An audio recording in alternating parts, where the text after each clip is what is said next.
Well, here we are. Maybe a little out of place on the calendar, but whatever works, right? It's week one for the Friday Night Huddle. As always, the first thing I do is turn it over to Connor Reel, who covers the game of the week, which is a good one tonight between Princess Anne and Salem. It was cold, it was rainy, it was windy. Points were hard to come by, cramps were not, but doesn't matter. We got football, people, and these players were fired up, ready to go. So excited to go, in fact, that early in the game, Salem quarterback Saquon Miles runs right out of his cleat.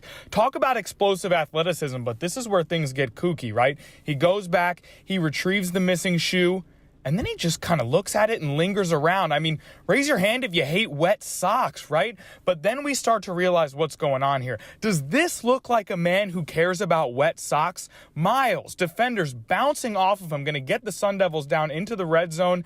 They would capitalize a play later with the touchdown early in the second quarter. They missed the extra point, 6-0 Salem. Now we head to the middle of the third. Princess Anne works their way down into the red zone here in the second half. Quarterback Ryan High with the QB sneak going to get in there, and that would make it 6-6 as they would miss the extra point as well. Kicking tough to come by in this climate, but that leaves it tied at 6 at the end of regulation, which means we're headed to extras where Princess Anne would be forced to attempt a field goal after they get the ball first in overtime, and it's blocked. The kicking woes continue. Not a single made field goal in 4 attempts in this one. Salem gets the ball back. All they have to do is score. Saquon Miles has nothing else on his mind than getting into that end zone. Miles limping for most of the second half with cramps. Most of the players in this game were cramping, but he hit the Jets on that last play. I had to suck it up, man. Got to do whatever I do to get this team victory. 12-6 is your final. Scotty Cashalicious, back to you. All right, thanks, Connor. Keep an eye on those wet socks. All right, let's keep it at the beach. Ocean Lakes has become a perennial power in the district. Let's find out what they've got this season. Their opener was against Kellam. Ocean Lakes ran the opening kickback for a touchdown, and then they're driving again. But watch, they're knocking heads at Knights here. The Kellam is going to pick the ball up. We got a scoop and score situation. Jarrell Harrison's going to take it all the way 86 yards.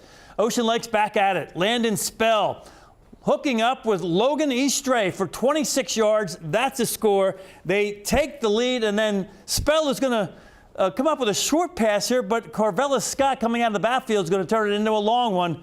Dolphins won 18-9. Cox against Kempsville tonight. I was at this game. I kind of liked the Chiefs quarterback. Caleb Roby, he was hard. He was elusive, scrambling here. Lofts one to Dominic Henderson. It was scoreless at halftime. Cox getting the ball back here. Their quarterback is Dylan Hauser going deep to Jordan Cooper. Falcons dominated the second half and won 24-0. Bayside at First Colonial. By the time we got there, it was a pretty healthy lead for Bayside, and then they just kept pouring it on. Aaron Williams, 15-yard setup himself for a short touchdown after that drive. And then Williams again doing the work here from 17 yards out. Bayside rolls 46-6, and that wraps up our coverage from the Beach District highlights.